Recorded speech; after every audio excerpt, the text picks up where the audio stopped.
Hello, everybody, and welcome back to Beyond the Whistle. Today is Season 4, Episode 8, and we have another guest joining us today.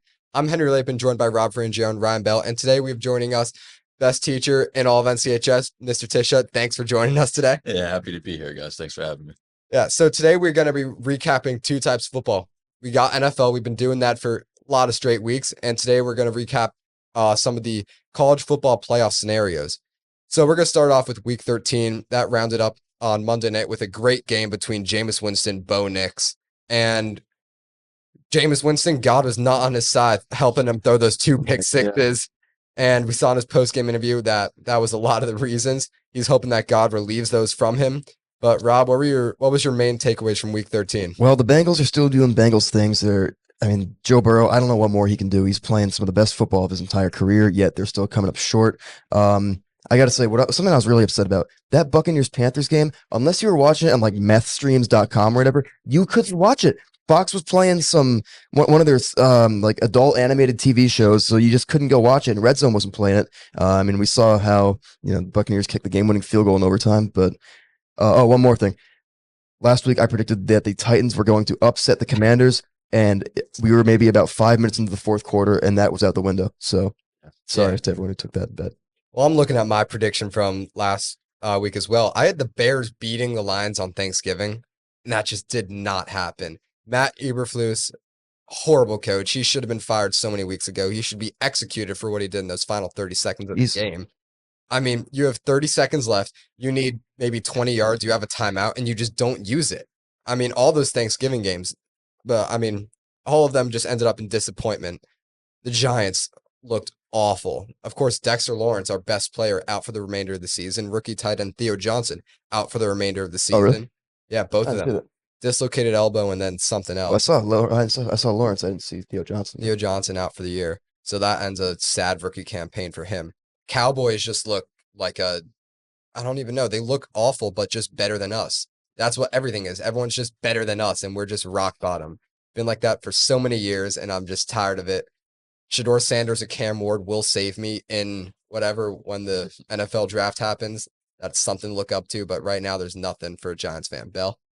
Yeah, well, I mean, with the Mad Dog podcast last week, he made me do two underdog picks, right? And I mean, I'm not going to toot my own horn, but I got them both right. First one was Panthers-Bucks. I had Panthers plus 6.5. That game went to overtime. Probably should have won that game, up 23-20, and then they let Baker and that offense get that field goal, and then obviously Chuba Hubbard would fumble the ball in overtime, and I'll allude to that a little bit later. And then also, I did pick the Jaguars to outright beat the Texans, so I was wrong on that, but spread-wise, I was correct. Maybe if Lawrence was there all game. If Trevor Lawrence, exactly, he plays that whole game, I think the Jaguars definitely could have won. When you have Mac Jones playing quarterback, Rob, as you know, it's I know all too well. Yeah. Dude, but we failed them as an organization. Yeah, I mean, going down 23-20 to Houston, so not a bad game for the Jaguars. Overall, another great week in the NFL. Ravens-Eagles was a good game. I thought maybe we could have seen some more points there, but both teams are just so solid defensively. That Sunday night game, Niners-Bills, what a domination by Buffalo and a great snow game. Nothing better than football in the snow. And then I'll try and hide my bias a little bit, but that Broncos-Browns game on Monday night, I don't think anyone thought that was going to be the top game of the week. Really, the whole season, that was one of the best games. Bo Nix played phenomenal. Overall, good week in the NFL. Yeah, I would agree. You guys are all pretty much spot on with this stuff. I think when you look at it, you're starting to see the separation starting to really happen in the NFL at this point. The NFC, you can see, is pretty loaded from the top. You got probably 4 or 5 teams that all are capable. Obviously, you guys, I heard you last week with Mad Dog talking all things Detroit Lions. So, they're clearly at the top seed and they deserve that. And I think you look at the AFC, I think Buffalo's kind of separated himself. Kansas City, I know they're the 1 seed, but they're playing with fire. And I'm not really sure. I watched that whole entire Vegas game. They just don't look right. And I know they still have some guys coming back from injury, and Pacheco is slowly coming back. He got a few touches in this last game. But I mean, Baltimore, you would like to think, but they, you could show how physical Philadelphia went in there and took it to them in Baltimore. So they have some things to prove as well. So I think Buffalo has separated himself as the team in the AFC. And we'll be interested to see what happens in the NFC. But I think that's kind of the biggest takeaway you can get from last week. I just don't think that Baltimore's legit. I mean, it's really the defense that's been what's losing them games so far. I mean, definitely thought versus Fidelity. Oh, it might be it. Yeah. That's a big problem. Justin Tucker. I can't believe my goat is washed. He's so bad now. If he didn't have the name Justin Tucker and the legacy he had before the season, he would have been cut 5 weeks ago. Yeah. he looks horrible. I'm more surprised when he makes a kick than when he misses one.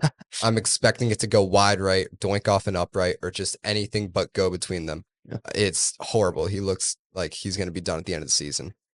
Yeah, I mean, listen, Mr. Melzer's a big Ravens fan. For those of you out there that know, it's interesting. I mean, he's missing extra points now. That's something that you wouldn't expect with him. But yeah, I mean, listen, Baltimore still has Lamar, so you got a shot in games. He still has a lot to prove in the playoffs because he's not very good in the playoffs to this point. But yeah, it's gonna be interesting. There's a lot to play out here in the next few weeks. Yeah. So Rob, who do you think is the player of the week from Week 13? So, all right. We got John Frieders over here recording, and I know he wants me to say Jerry Jeudy, but I was playing against him. I was down 0.2 going into Monday Night Football. I had Njoku left. He had Jeudy. And Jerry Jeudy decides to have the best game and only good game of his entire career, putting up 235 yards. Yeah, look at him. I know you all won't see it, but he is fist bumping and everything. I am livid about that. Which is why I'm not going Jerry Jeudy. I'm going Joshua Patrick Allen. The stats don't show it. He had 148 yards and 2 touchdowns. He had a nice little flick of the wrist to Mac Hollins for a toe tap touchdown in the snow. And also, I mean, we have to talk about that Amari Cooper lateral touchdown. That was beautiful. Yeah. So just poetry in motion from Josh Allen. He's keeping the Bills in all these games, and I think he's going to win the MVP. Yeah, so I'm going with a different quarterback. He's known by Mr. Unlimited, Russell Wilson. I mean, the guy just looks rejuvenated here in Pittsburgh. 29-38, 414 yards, 3 touchdowns, and interception. He looks incredible behind this Pittsburgh offensive line, and it's hard to not look great when you're playing the worst defense in NFL history. Bengals defensive coordinator, how he has a job, I don't know. He should be kicked out on the streets of Cincinnati. I mean, Bengals put up like 30 points a game and they still lose. But I'm talking about the guy on the other side, Russell Wilson. Him and Mike Williams, George Pickens, when he's not fighting defenders, stay out of trouble. You're not Azeez Al-Shire. You're not fighting guys, knocking them out.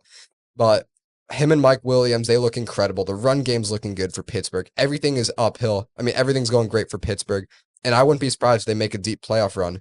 I mean, they just look incredible. The quarterback situation at the end of the year will be interesting. Both quarterbacks on a contract year. Justin Fields only being used now for runs on like. And even then, he doesn't look good. He's like Alex Orji. Like he runs up the middle, can't get anything. Yeah, he can't do anything. Throwing the ball is horrible. So I think it's going to be Russell Wilson getting a maybe 2 or 3 year deal at the end of the season. Maybe even more, depending on how long this their playoff hopes stay alive. But Russell Wilson looks incredible for Pittsburgh, and I'm just excited. They're a fun team to watch now. I used to rather watch paint dry than watch Steelers play football, but now they're an interesting team to watch. Again, primetime games, again, everything. So, Bell, what do you think? I'm going to go with 2 players in our nation's capital, looking at the Commanders, Jaden Daniels and Terry McLaurin. Daniels, what a week for him, 25 for 30, 206 yards, 3 touchdowns, 1 interception. I think he's trying to look to separate himself from Bo Nix to win that Offensive Rookie of the Year, and that race is really going to, come down to the last couple of weeks and who's going to win that one. And how about that game from Terry McLaurin? What a season he's having now that he has a quarterback. He's gone through so much these last couple of years with, so many different guys throwing in the ball. 8 catches, 73 yards, 2 touchdowns on 8 targets. So 8 targets, 8 catches. He's creating separation. This is a fun Washington team. I think they're going to make the postseason. 7 seed, 6 seed. It's going to be a tough matchup. Could be the Eagles in the playoffs, but this Commanders team for the first time in a long time is a fun team to watch, and that's in part to Daniels and McLaurin. Yeah, I'm gonna double down with you. I'm gonna double down with Russell Wilson. I just stated that Buffalo, I think, is the full favorite in the AFC.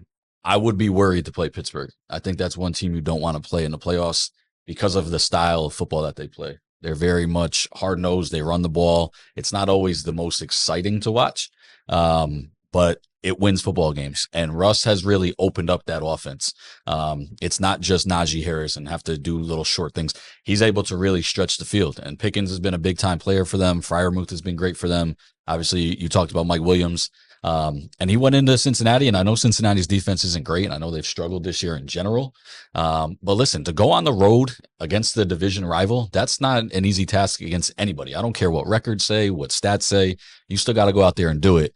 And he put on a show. I mean, Cincinnati got back into that game late, and he was able to find ways to get them down the field and continue to score for Pittsburgh. So I would agree. I would think he really stood out, and he's really starting to elevate his game later in the season. And, we've all seen Russ when, he's with Seattle be able to really turn it on and get teams, to the Super Bowl, obviously against the Patriots.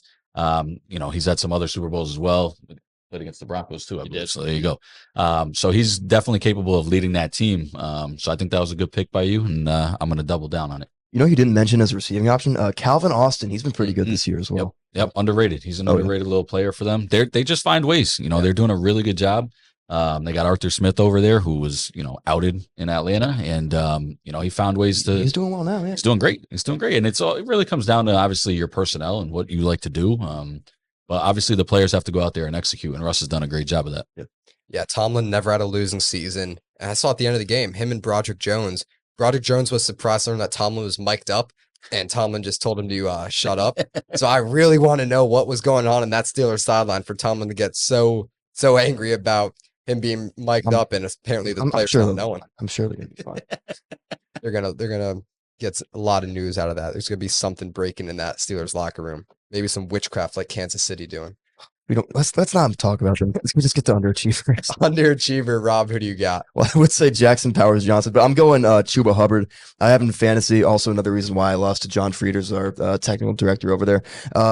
He just wasn't there. He had 12 carries for 43 yards, and of course, he had that big fumble in overtime, which is really what set the Buccaneers up in field goal range. And I mean, that's just not going to cut it. I mean, you're a Panthers team. You're not really fighting for anything at this point. You're fighting for wins. And I mean, he knows it. He sat on the bench after that loss. So yeah, that's just what I'm going with. Yeah, I'm going with Christian McCaffrey. My first overall pick in fantasy football this year. Traded him like 2 weeks into the season. He had 7 rushes, 53 yards. You're finally starting to think maybe he can be back. Maybe this Niners team can turn a corner. And then he something PCL injury. There's no results from the MRI back that I've seen. It's just an undisclosed PCL injury. Probably season ending, especially with the playoffs not looking like that'll happen for San Francisco. They 5-7 now? Or 5-7. 5-7. Yeah. So playoffs out of the picture. McCaffrey, just rest up. Just be back next year. Hopefully this is nothing that can alter his career. Hopefully he can recover from it, go back to being the best running back in football. I don't know if that's something that now that he's on the other side of 30, I believe, especially when the next season starts. But McCaffrey, he's underachieved this entire year, maybe besides a week or two. Definitely with this new injury in the snow, underachiever of the week. Well, Rob, I agree with you. I'm also going with Chuba Hubbard. Is on my fantasy team, but that's not even the main reason I won this week, unlike you. So I'm fine with that. You mentioned the stats. I'm 9-4 in my other league, so I'll take that. Okay, I'll take that. So again, you mentioned the stats, the 12 carries for 43 yards, and that fumble in overtime just killed the Panthers in a game that Bryce Young's been playing really well these last couple weeks. I mentioned the last podcast against the Chiefs. He had his best game of the season, probably his best game as a Panther, since his Heisman days in college at Bama. And he played a really good game this past week, 298 yards, 1 touchdown, no picks. He's been playing phenomenal these last couple of weeks, but Chuba Hubbard's just not been putting up the production he needs to. And I'm also going to talk about Jonathan Brooks, the backup there. Great kid out of Texas. I know he was highly touted by Carolina, but injuries has just kind of derailed his early career, obviously. He only had 6 carries for 18 yards, but as the season goes on and into next year, I think Jonathan Brooks may start to be that lead back. And obviously Chuba did get his payday, so he's not going anywhere else. But I think Jonathan Brooks and Chuba are going to start to be that two-headed monster in the backfield. Yeah, Jonathan Brooks was my RB1 coming into the draft. I thought he was the best, most NFL-ready running back, especially with Texas having such a great O-line. He looked maybe a little better than he's showing right now at Carolina. But that torn ACL, obviously a huge setback, and that set Chuba Hubbard up for success. And now with that contract extension, I don't know how this is going to look like. Maybe RB1, 2, like they have in Pittsburgh right now. But Jonathan Brooks, he's going to prove that he needs a lot more snaps in Carolina, and Chuba Hubbard's going to have to give him up whether he wants to or not. I thought you were talking about RB1 in fantasy. I was No, no. RB1 and 2 in Carolina. No. Probably RB32 in fantasy or something. Tisha, what do you got? Yeah, I mean, well, both of you went Carolina, and both of us are going to go San Fran. I'm going to stay away from McCaffrey. I think that's a little harsh. I mean, he got hurt. Yeah. Poor guy. He's battling. He's having a terrible game too. No, I mean, he looked like he was on pace to go for, about $130, $140, probably about 60 yards receiving. So it was something that I think just was unfortunate for him. But I'm going to go with one guy that's been underachieving for quite some time for them, and that's Deebo Samuel. You talk about a guy who's supposed to be a Swiss Army knife for this team. That's the perfect conditions to play in. Like, that is exactly why you have a guy like Deebo, to run the football, to be able to throw the ball quickly to him. And he was basically non-existent. I don't know what's up with him lately. The week prior against the Packers, he didn't do anything. He had one big kick return before at the start of the second half that got called back from a hold. But he really, to me, I don't love to use the word disinterested when it comes to NFL players, but he's just not looking like the Deebo Samuel that everyone thought he would be. And part of it is I do have him in fantasy, and he has done very little for me. But yeah, I was surprised. I went into that game thinking because of the snow, that was really going to help them out. They were going to kind of use those split backs with him and McCaffrey, and they were open up holes for McCaffrey all night long. So I figured, all right, they'll give Deebo the rock, and he'll be able to do some things. But he just, he was again a no show, and it was, Kittle really didn't do anything either. I think he had one catch for like 6 yards. So that whole Niner offense right now is in a little bit of flux, and they're not getting any younger. So it's gonna be interesting to see what happens over there in San Fran. Yeah, I wonder with Purdy's contract expiring, they're gonna have to give him a big extension north of $40 million a year, like Giants did with Daniel Jones, paying a sub-average quarterback a lot of money. That rookie deal, he's a 7th-round pick. He's probably getting league minimum $500,000 a year. They're gonna have to make some tough decisions on guys like that. Ayuk contract's just making less and less sense, especially with more money is gonna be piled into this offense. So I think a guy like Teron Armstead maybe could see the door this offseason, depending on how much Purdy is demanding for that contract. But I think the Niners missed their window for a championship. I think it's past. They're going to have to look forward, maybe do a little, not a rebuild, but a reloading for the next 2 or 3 seasons to then get back to the top where they're used to being. But right now, it's not looking great for San Francisco. Well, that's what we saw after 2020, I think, but they were able to get right back there to the. They got a quarterback quick, but yeah. now they have to pay the quarterback they got. Yeah. So we're gonna switch gears now, going into the college football slate. Last week was maybe the best. It's the best week of college football. It's rivalry week. We saw Rob Michigan over Ohio State. Sure did. Incredible game. Sure did. We love that. Oh yeah. Davis Warren, just hero. I mean, not hero. He was there. He contributed all he could. Yeah. The running game. I'd argue Mason Graham was probably Mason Graham. Yeah, Kenneth Graham. Whoever filled in for Will Johnson did great, locking up those receivers on the outside, but. A lot of fights, a lot of pepper spray, which I did not expect to see after a college football game. Flags planting might be the best tradition. I don't have a problem with it. I don't. Go fight on the field, all right? With it, then we've got to don't lose at home. About, Don't lose at home. Yeah. You got 60 minutes to fight for, not to have your flag planted. So do it then. Yeah. Don't do it after the game. You're going to see the NCAA step in with that, though. Oh, absolutely. Yeah. We will. That's going to be a fine. But I agree with you. Like you said, if you don't try to act tough and fight after the game. Yeah. If you can't handle it during the game. So yeah. I mean, they'll take the fines for whatever. I mean, Michigan, Ohio State got fined $100,000 for that. That's nothing. That's maybe one less 3-star they can pay on NIL money this offseason. Yeah. So we're going to look to preview some of these championship games, and they're all going to be great. A lot of playoff implications on the line. So, Rob, start us off with the ACC championships. ACC, you got SMU versus Clemson. I think SMU's ranked 8th, Clemson's 17th right now, and I honestly just don't believe in Clemson. They got blown out week 1 by Georgia, and then a couple weeks ago they lost to Louisville, I believe. That was right before the Pitt game, which I don't want to talk about. Yeah. That Cade Klubnik 50-yard scramble for a touchdown. I'm still not over that.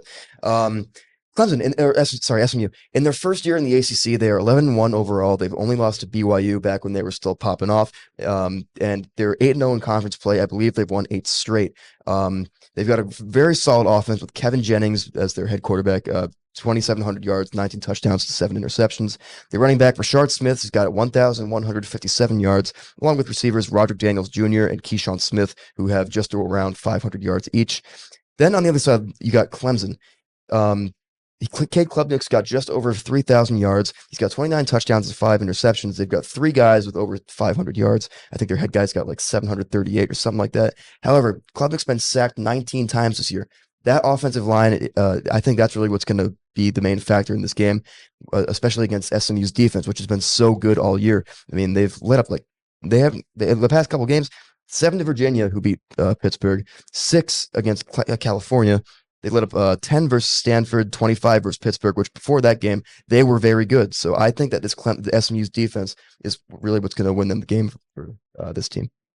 Yeah, I'm looking at the Big 12, and we got number 16, Iowa State versus number 15, Arizona State. And, I mean, it's just going to be an incredible matchup. Arizona State, Cam Scatterbo, my favorite player maybe in college football. That's not a Michigan Wolverine. He had 1,400 yards, 17 touchdowns. And it's grit on both sides of the ball at the running back position. We got Carson Hansen for Iowa State with 618 yards, 11 touchdowns. Let them both date my daughter. Arizona State's minus 2.5 going into this game. The spread is favoring Arizona State. Their quarterback, Sam Leavitt, with almost 2,500 yards, 21 touchdowns, only 5 interceptions. they've been throwing the ball a lot to Cam Scottaboo. I don't have his stats up here, but he's up to about 600 yards, receiving yards on the season. And for Iowa State, you got Rocco Becht, the senior, 3,021 yards, 20 touchdowns, 8 interceptions. It's going to come down to the defense for both sides. Everyone expects this game to be high scoring in the 30s for both sides. I think whatever defense steps up and makes a play is going to win this game, and I think that's going to be Arizona State. They're going to make the college football playoffs, and I think they could make a run. They got a lot of great guys out there. Bell? Yeah, I got the Big Ten championship, which is Penn State versus Oregon. And a common theme for all our conference championship games is there's a new team in a conference, right? So SMU first year in the ACC, Arizona State, Big 12. I got Penn State versus Oregon. Obviously, Oregon new to the Big Ten. Then we get to the SEC, talk about Texas there. This is a fun game. Top 5 matchup. Oregon, only undefeated team left, 12-0, ranked first in the country versus 11-1 Penn State. Thing with Penn State, James Franklin as head coach, he's still there, right? He's going to win 10, 11 games a year, but when you play Ohio State, when you play Michigan, you're just not going to win those games, right? I think that best moment is when they blocked that kick against Ohio State back in 2016. They won that game. Ever since then, it's just been a lot of misery. I mean, we were talking about it before, Rob, that Rose Bowl win versus Utah. I mean, is that the best win you have? The last game they won. So that's the thing for Penn State. You got Drew Aller at quarterback, who he's fine. He's a fine prospect. I don't think he's a great quarterback. What some people might say, he's good though. 18 touchdowns, 5 picks, over 2,500 yards. But on the other side, you got Dylan Gabriel, who before the season, he was the Heisman hopeful. I think he might have been the betting favorite to win the Heisman, actually. Fine year, 24 touchdowns, 6 picks. Maybe not the production that Dan Lanning would have wanted out of him, but that's fine. Penn State still has Nick Singleton. How about Tyler Warren at tight end? Might be the best prospect in the draft, him or Harold Fannin. That will be, closer to draft time. We'll decide that. But Warren's definitely, I think, the best tight end in the country, just of who he's playing versus Harold Fannin in the MAC. And Tez Johnson for Oregon. You got guys like Evan Stewart. This is going to be a really fun matchup. Looking at it right now, Oregon's about a 3.5 point favorite. I think I like that. Penn State has a great defense, but can that offense keep up with the Ducks? I'm not sure. I think Oregon's going to win this one and get that number 1 seed in the playoff. Player I didn't hear you mention is Abdul Carter for Penn State. I mean, probably the best edge rusher in college football. James Pierce fell off a cliff this season. Abdul Carter, I think, is going to make a huge difference in this game. I think at least 2 sacks for him coming off the edge, getting Dylan Gabriel, who's not really known for his running ability. But I think Oregon's going to have to get the ball out fast to escape this incredible pass rush for Penn State, but I do think that Oregon will come out on top. Drew Aller, every year I've wanted him to prove that he should be a top draft prospect, and every year it just starts off. We saw him against West Virginia. He threw like a 70-yard ball in the air for a touchdown, that big win over West Virginia, and then it's just been like mediocre and like okay games throughout the rest of the season. So I want him to step up. I just don't really think he will. Yeah, I mean, I'm not a Penn State guy, so I'm gonna go with you on that. But when you look at the SEC game, we kind of talked about this before we got on air here. And Rob, you were saying that you're not really sold on Georgia, and especially with Carson Beck. I'm going to be honest with you guys. You can look at stats and you can tell me all these different things about what Georgia has done, and they struggled with Georgia Tech and, all these different things. I'm going to take a team that has championship pedigree every time. Oh, yeah. And one of the things about this matchup for me personally, is I think Quinn Ewers is a little banged up. You can see it. I know he had a pretty big run in their game against A&M, but he's kind of hobbling the whole way. I'm not sure if he's 100% healthy. And I think against a Georgia team that knows how to get after you, I think that can be a major issue. And then if they have to go to Arch Manning, is a young kid really ready for that kind of environment? And the one thing about Georgia is they're built for moments like this. And when teams are and people are gonna think that they're an underdog, that's gonna fuel them a little bit. I'm not completely sold on Beck. I don't really, I don't think he's a great quarterback, but I think he's going to be able to do enough. You watch them come back in the game against Bama. They did so many different things, and you have to also remember they already beat this Texas team once. Exactly. And they beat them, pretty handily. They beat them by 15. Yeah. 30-15. In Austin too. Yep. Yeah. In Austin. So they're not going to be playing on their heels against Texas. Texas had a really nice game against Texas A&M. I thought their defense played absolutely lights out. But A&M's quarterback to me is more of a runner and not really able to stay in the pocket very long. He looks kind of skittish in the pocket. And Beck's going to be able to hang in there and make some throws. I know Etienne's hurt, and that's, he's got a rib injury.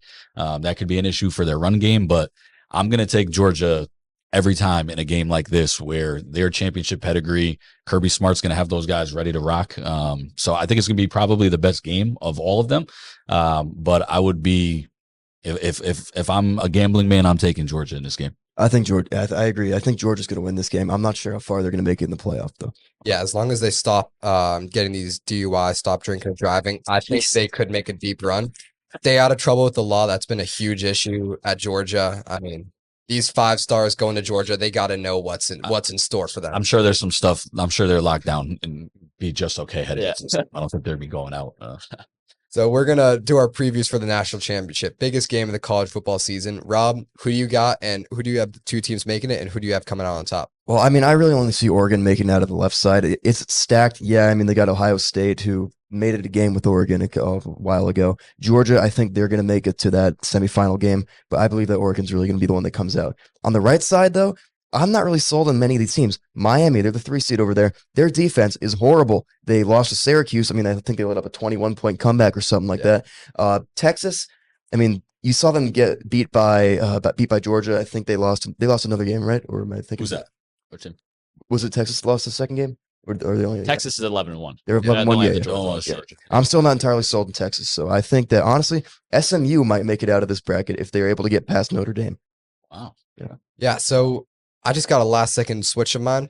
Oregon, I think, yeah, they're the clear cut favorite on the left side. I'm going Notre Dame. Oregon, Notre Dame national championship. I believe in Riley Leonard. I believe in Marcus Freeman, who's getting NFL head coaching looks. That could be something, and I've seen that. Yep. Don't know how trustworthy these sources are on Twitter, but Marcus Freeman. I think this Notre Dame team is looking really good. They look if you could compare them to an NFL team, they play like the Steelers. They're just a gritty, kind of not too interesting team to watch, but they win games. And of course, that loss to NIU, that was crushing. I think week 2 or 3. Yeah, earlier. Yeah. Yeah. So, but I think they bounced back from that. I think that was just a little blip for these Fighting Irish. So I think Oregon, Notre Dame. I do think Oregon comes out on top. I think they're by far the best team in college football. They have the least amount of just like bad positions. You can look at every other team and say they clearly have something wrong with their team. Oregon, I think, is the best overall team. They may not have all the flashiest players like Penn State has, Tyler Warren, Abdul Carter. Texas, you have Isaiah Bond and Arch Manning and kind of on the bench for now. But Oregon, I think they just look really good. They're really complete. And I think Dan Lanning is going to put himself as one of the best coaches in college football, if not the best, after this season. Well, Yeah, well, looking at the latest rankings from last night, the left side of the bracket's interesting. If this were to hold Tennessee playing at Ohio State, that's going to be a great game. I think in Columbus, I'd go with the Buckeyes there. Penn State, Arizona State. Penn State's would be a clear favorite in that game, so I go with the Nittany Lions. And then, we haven't given too much talk to Boise State, right? They win the Mountain West Championship game against UNLV. They're going to be in, right? And they're going to get a first-round bye. They'd probably play Penn State, though, assuming Penn State loses to Oregon. As much as I love Boise State and that underdog story, hey, they've beaten big teams before, and they beat Oklahoma back in, I think it was 2007, that crazy Fiesta Bowl. Don't think they'd beat Penn State. Meanwhile, if Oregon played Ohio State again in the Rose Bowl, that could be maybe the game of the year again. We know that first game was only a 1-point game. I think I'd lean Oregon just barely one more time. Then if it were to be Oregon versus Penn State, I think Oregon would go to the national championship. Right side, Indiana, great story, but Georgia would probably win by 20 plus in that game. Notre Dame, Bama, ratings galore. I know we were talking about that before. If that game goes into South Bend, that's going to be a huge ratings game. I just lean Notre Dame, though. I think Bama, 3 losses, and the Vandy loss this year really hurt them, and they've had some close games, so I'd go Notre Dame. If it were to be Notre Dame, SMU, I think I'm going to go with Notre Dame. Henry, I know you're saying you think Notre Dame makes the national championship, right? So I think Notre Dame gets by SMU there. Texas, Georgia. Hey, they're playing in the SEC title game this week. I think Texas is going to win. I know that we can all differ on that. I think if they rematched one more time again for a third time, hey, they'd be so familiar with each other. I'd just lean Texas in that one. Texas, Notre Dame, I'd go Texas. So my national championship, it'd be chalk. It'd be the 1 and the 2, Oregon versus Texas. I would just lean Texas in that game, just for that SEC experience. Oregon's a great team. They've had some close games. That Wisconsin game a couple weeks ago, they were down in the fourth quarter to a bad Wisconsin team that didn't even make a bowl game this year, ended 5-7. So I would just go Texas to win the national championship as of right now. Yeah, I mean, when you look at this bracket, I'm going to tell you right now, I think there's a sleeping giant on the upper left-hand side. And if I'm going to do my best Lee Corso here and give you your not so fast. Okay. Tennessee, you got to watch out for that team. They can play, and defensively, they're starting to hit their stride. Ohio State, I don't know if I trust them. I don't know if I trust Day as a coach. No. You watch them, watch them against Michigan. He's, whatever his record is, 1-4 against Michigan in his career there. I worry about them, and I think Tennessee can go into a game like that And I think Ohio State plays that game on their heels a little bit. I think Ohio State has, that's got to be a game where they look back at and be like, let's not have Michigan part 2, but Tennessee, with all due respect to Michigan, is much better than Michigan. So I would actually take Tennessee to win that game. I've already said I'm not a James Franklin guy, but Arizona State, to me, I don't know if they have enough firepower to defensively to stop them. So I would probably take Penn State on that side. I'm a big Georgia believer. I know a lot of people aren't, so I would have them. I think Bell, you just said it to me. Notre Dame and Alabama, I think, has phenomenal ratings ahead of it. Yeah. I think that the college football playoff is going to set that up regardless. And I think that's a really interesting game between two really good teams, two teams with a lot of history. I've seen Bama play this year, and I'm not sold on Jalen Milroe. He just tries to get out of that pocket way too fast for my liking. So I would lean Notre Dame slightly in that game. I think Notre Dame would handle SMU pretty easily. Georgia, Texas, if they meet again, if that's their third time and Georgia's 2-0, I almost want to lean Texas, thinking you're not going to get swept. Man. So I kind of, at that point, it's a toss-up, but I'll move Texas ahead of that. Boise State, we talked about it before we got on here. I know it's a great story, and I know their running back might be the Heisman Trophy winner, but I don't know. I don't think they have what it takes, so I would go Penn State there. And then ultimately, that Oregon-Tennessee game for me, again, I'm gonna go out on a limb. I'm gonna say Tennessee, and I'm gonna take Tennessee to play in a national title game against Notre Dame. Let's go with Tennessee, Notre Dame, and then why not? I'll just keep riding with them. I'll take the Volunteers all the way. Wow. Let me tell you, going back to that Ohio State-Tennessee game, I think the only way that Ohio State would beat Tennessee is if they're really angry about that Michigan game. We saw it last year, though. Missouri came out and beat them in the Sugar Bowl, I believe. So I just don't think that's going to happen. I think Ryan Day is a horrible coach, and I hope they keep him around so Michigan keeps on. We're hoping he gets a 10-year extension. You're fine with him there. Yeah. Oh, I'm perfectly okay with that. Well, see, and I think you could also look at it as if Ohio State's thinking about that Michigan game going into that, I don't think that does them any favors. I think that actually hurts them. But I agree with you. I think that's how they would look at it. You'd think that they'd be angry and that would make them go and try to punch these guys in the mouth. But I think that Ryan Day's soft. I think he makes that team soft. I don't think they're going to get past the first round. Yeah, Michigan and Ohio State were both crying after that game. Tears of joy from Michigan as well with the pepper spray. A little bit of tears. I think mainly from the pepper spray. Yeah. And then Ohio State, we saw Jack Sawyer. He was pissed off. He's been here 4 years at Ohio State. He's lost 4 times in a row. I'm so happy that all those seniors at Ohio State never got to see the glory of beating a great organization like Michigan football. Yeah, there you go. Because no one's got it better than us. Well, that's going to wrap us up. That is going to wrap us up for season 4, episode 8 of Beyond the Whistle. We got a lot of great NFL and college football coming up this weekend, so make sure to stay on your couch. Maybe pull up a little Stream East. I'm Henry Lapin, joined by Rob Frangione, Ryan Bell, and Mr. Tiscia. And thank you so much for watching. We'll see you next time on episode 9. Thank you.